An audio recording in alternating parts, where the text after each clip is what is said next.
नमस्कार दोस्तों, जय हिंद साथियों। आप सभी का स्वागत है एक बार फिर से पे कमीशन न्यूज चैनल पर। आज की इस वीडियो में हम बात करने वाले हैं एसीपी या फिर एमएसीपी स्कीम के बारे में, क्योंकि मेरे पास काफ़ी कमेंट्स आए हैं जिसमें एसीपी के बारे में पूछा गया है। इसी को देखते हुए यह वीडियो बनाई गई है, क्योंकि एसीपी से एमएसीपी या फिर इसमें काफ़ी बदलाव होते रहे हैं, जिसके बारे में आपको पता होना ज़रूरी है। आप सभी को एमएससीपी के बारे में तो पता है, परंतु इसकी कंडीशंस क्या हैं और क्या क्या गलतियां नहीं करनी है उसके बारे में पता होना भी ज़रूरी है, नहीं तो आपको बहुत बड़ा नुकसान होगा। और जो पेंशनर हैं उनके लिए भी ऑर्डर निकले हैं जो उनके लिए फ़ायदेमंद होंगे, ये मेरा दावा है। सबसे पहले हम इसकी हिस्ट्री के बारे में बातें करते हैं, जो इस प्रकार है। फिफ्थ सीपीसी में एसीपी स्कीम यानी अश्योर्ड कैरियर प्रोग्रेशन स्कीम को आर्मी में जवानों के प्रमोशन को देखते हुए शुरू किया गया था। इस स्कीम को आर्मी में 7 अगस्त 2003 से लागू किया गया था, ताकि जवानों को कुछ पेमेंट में बढ़ोतरी मिल सके और उन्हें फाइनेंशियल फायदे मिल सकें। इस स्कीम के तहत एक सिपाही को 2 फाइनेंशियल अपग्रेडेशन दिए जाते थे, जो कि नायक और हवलदार होता था। यह फ़ायदा 10 साल और 20 साल पूरा होने पर दिया जाता था। आसान भाषा में, सिपाही की सर्विस अगर 10 साल होती और 10 साल के बीच उसका कोई प्रमोशन नहीं मिलता, तो उस सिपाही को 10 साल पूरा होने के बाद नायक रैंक का फाइनेंशियल फ़ायदे दे दिए जाते थे। इसी तरह नेक्स्ट प्रमोशन 10 साल के बाद दिया जाता था। फिर 6th पे कमीशन में एसीपी स्कीम में बदलाव किया गया और इसे एमएसीपी बना दिया गया। इसी के साथ साथ टाइम फ्रेम जो 10 और 20 साल था, उसकी जगह पर 8, 16 और 24 साल किया गया, ताकि जवानों को ज़्यादा फायदा मिल सके।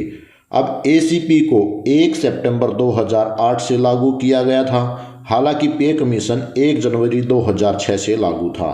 अब इसमें फाइनेंशियल अपग्रेडेशन की कंडीशन को 8 साल किया गया। एग्जाम्पल के लिए, सिपाही की सर्विस अगर 8 साल हुई तो उस जवान को नायक का पेमेंट दिया गया। इस स्कीम के तहत खाली पेमेंट दिया गया, रैंक नहीं लगा सकते थे। ठीक इसी प्रकार प्रमोशन नायक 8 साल बाद आता है, तो रैंक लगाते समय आपको कोई फ़ायदा नहीं दिया गया, क्योंकि वह आपको पहले उस रैंक को लगाने से एमएसीपी जब आपने लगाई वो दिया जा चुका था। परंतु उस जवान की जो सर्विस थी 17 या 19 साल से बढ़कर 22 या 24 साल हो जाती है। अगर प्रमोशन एक सिपाही का नहीं आता है, तो उसे 8 साल पर नायक और 16 साल सर्विस पर हवलदार की पेमेंट मिल जाती है, और जवान को पेमेंट के साथ साथ पेंशन में सारी उम्र फ़ायदा मिलता रहता है। एमएसीपी स्कीम के तहत स्टेपिंग अप ऑफ पे का फ़ायदा नहीं ले सकते हैं। अगर आपका जूनियर आपसे ज़्यादा पे ले रहा है और आप एमएसीपी पेमेंट लेते हैं, तो आप अपनी पे को जूनियर के साथ कंपेयर नहीं कर सकते हैं। इस केस में आपका जूनियर आपसे ज़्यादा पे या पेंशन लेता रहेगा। अब एसीपी में पेमेंट में क्या फ़ायदा मिलता था उसके बारे में 6 पे कमीशन में एमएसीपी 8 साल होने पर 3% का इंक्रीमेंट जो बेसिक पे, ग्रेड पे और एक्स पे है, तो उसको भी शामिल किया जाता था। फिर सिपाही को ग्रेड पे 2000 से बढ़ाकर 2400 रुपये नायक ग्रेड पे पर कर दिया जाता था। इस तरह 3% का इंक्रीमेंट और 400 रुपये ग्रेड पे के बढ़ जाते थे। इस तरह नेक्स्ट एमएसीपी हवलदार में फिर से 3% इंक्रीमेंट और ग्रेड पे हवलदार की यानी 2800 रुपये दिए जाते थे। एग्जाम्पल के तौर पर यहाँ देख सकते हैं, एक डायरेक्ट एंट्री सिपाही को फर्स्ट एमएसीपी पर 2400 रुपये, सेकेंड एमएसीपी पर 2800 रुपये और थर्ड एमएसीपी पर 4200 रुपये का ग्रेड पे दिया जाता था। डायरेक्ट एंट्री हवलदार को फर्स्ट एमएसीपी पर 4200 रुपये, सेकेंड एमएसीपी पर 4600 रुपये और थर्ड एमएसीपी पर 4800 रुपये ग्रेड पे दिया जाता था। इसी तरह डायरेक्ट एंट्री नायब सूबेदार को 4600 रुपये फर्स्ट एमएसीपी पर, 4800 सेकेंड एमएसीपी पर और 5400 पीबी 2 बैंड में ग्रेड पे थर्ड एमएसीपी पर दिया जाता था। अब 7th सीपीसी में एमएसीपी मिलने पर एक इंक्रीमेंट दिया जाता है। उसी रैंक के पे लेवल में एक स्टेप नीचे फिर एमएसीपी फर्स्ट, सेकंड या थर्ड के अनुसार उस रैंक के पे लेवल में पे को फिक्स कर दिया जाता है। और 7 CPC में इसमें कोई बदलाव नहीं किया गया है। इसमें काफ़ी इलिस्ट्रेशन दिखाए गए हैं जिसे देखकर आप इसे बड़ी आसानी से समझ सकते हैं। इसमें एक बात और, जो रिमस्टरिंग वाले जवान थे उन्हें MACP का फ़ायदा रिमस्टरिंग से पहले लिया तो उसे रिमस्टरिंग के बाद बैलेंस MACP का ही फ़ायदा दिया जाता था। एग्जाम्पल के लिए एक सिपाही ने 8 साल पर MACP नायक लिया और वह फिर रिमस्ट हुआ डायरेक्ट हवलदार में, तो उस जवान को सिर्फ 2 MACP मिलेंगे, ना कि 3, क्योंकि एक MACP नायक रैंक का उन्होंने रिमस्टिंग से पहले ले लिया था। अब MACP मिलता कैसे है, इसके लिए यूनिट में एक बोर्ड ऑफ अफसर बैठते हैं जिसमें एक अफसर होता है जो परमानेंट कमीशन का होता है और 2 इसमें मेंबर होते हैं। उसमें आपका डिसिप्लिन क्राइटेरिया जो प्रमोशन के लिए होता है उसे चेक किया जाता है। वह ठीक मिलने पर आपको रिकमेंड करके रिकॉर्ड ऑफिस के द्वारा MACP ऑटोमेटिकली दे दी जाती है। इसमें मेडिकल, ACR या फिर कैडर टेस्ट का पास होना शामिल नहीं है। अगर आप टेस्ट या कैडर फेल हो जाते हैं तो भी आपको MACP मिलता है। अब सबसे इम्पोर्टेंट बात जो आपको ध्यान रखनी ज़रूरी है, इससे पहले आपसे रिक्वेस्ट है चैनल को सब्सक्राइब और वीडियो को लाइक ज़रूर करें। ध्यान रखने वाली बात यह है कि आपको कोई भी अनविलिंग नहीं देनी है, चाहे वह प्रमोशन कैडर हो या प्रमोशन हो, अपग्रेडेशन हो, क्लास हो या फिर कोई आपका कैडर हो या कोई प्रमोशन का टेस्ट हो, तो उसमें अनविलिंग आपने नहीं करनी है। अगर आप अनविलिंग करते हैं तो नेक्स्ट आने वाली MACP का पे और पेंशन में कोई फ़ायदा आपको नहीं दिया जाएगा। लेकिन अगर आपको MACP पहले मिल चुकी है और उसके बाद आप अनविलिंग करते हैं तो आपकी मिली हुई MACP का फाइनेंशियल बेनिफिट नहीं काटा जाएगा। अगर रिकॉर्ड ऑफिस पेंशन जाते समय ऐसा करते हैं तो आप बड़ी आसानी से कोर्ट केस कर सकते हैं। अब बात करते हैं कोर्ट ऑर्डर की।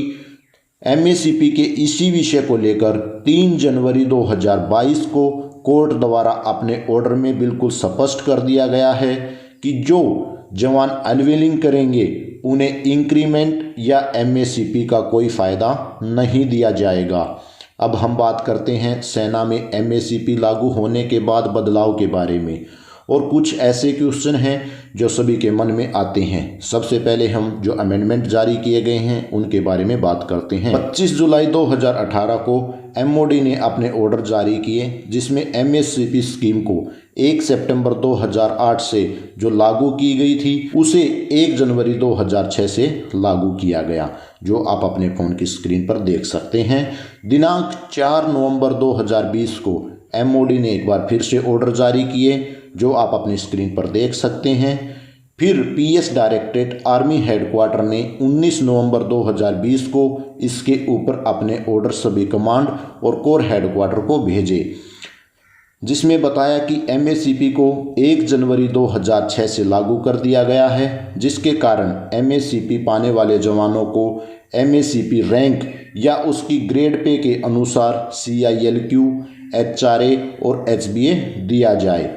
जो 1 जनवरी 2006 से 30 जून 2017 तक का इंटाइटल्ड अमाउंट है उसे जवानों को जल्द से जल्द दिया जाए।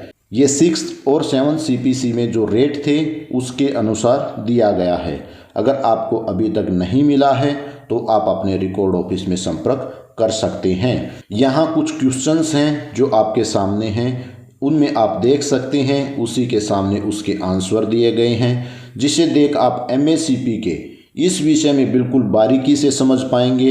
इसकी कॉपी मैंने डिस्क्रिप्शन में दी है, वहां से आप इसे डाउनलोड कर स्वयं इसे देख सकते हैं। इसमें सबसे इम्पोर्टेंट जो लास्ट में सीरियल नंबर 26 में बताया गया है कि जो जवान अपनी पूरी सर्विस करके पेंशन जाते हैं, जैसे मार्च में इनरोल्ड जवान 24 साल सेना में नौकरी करता है तो उसे 8, 16 और 24 3 MACP मिलने चाहिए। अगर वह जवान 24 साल होने पर 31 मार्च को पेंशन जाता है तो उसकी MACP नेक्स्ट मंथ अप्रैल की 1 तारीख को मिलनी है, तो उसे 1 अप्रैल वाली MACP पहले नहीं दी जाती थी, जिससे उसे पेंशन में नुकसान होता रहा। इसी को देखते हुए 1 अगस्त 2021 को MOD ने अपने ऑर्डर इशू किए हैं, जिसमें एमएससीपी का फ़ायदा उस जवान को भी दिया गया है जो महीने के लास्ट में पेंशन जाते हैं और एमएससीपी नेक्स्ट मंथ 1 तारीख को मिलना हो। इस तरह सभी पेंशनर के लिए एमओडी ने एमएससीपी के इस रूल में बदलाव किया है। इस तरह आज की इस वीडियो में एमएससीपी के रूल, कंडीशन और अमेंडमेंट लेटर के बारे में बताया गया ताकि सभी जवान और पेंशनर इसके बारे में जान सकें और अपना फ़ायदा ले सकें। अगर आप सर्विस पर्सन हैं तो याद रखें, अनविलिंग नहीं करना है। यह वीडियो आपको कैसा लगा कमेंट्स करके बताएं और वीडियो को लाइक, चैनल को सब्सक्राइब करें ताकि ऐसी जानकारी सीधे आप तक पहुंच सके। आपका कोई एमएससीपी से रिगार्डिंग क्वेश्चन है तो उसे आप कमेंट्स में पूछ सकते हैं।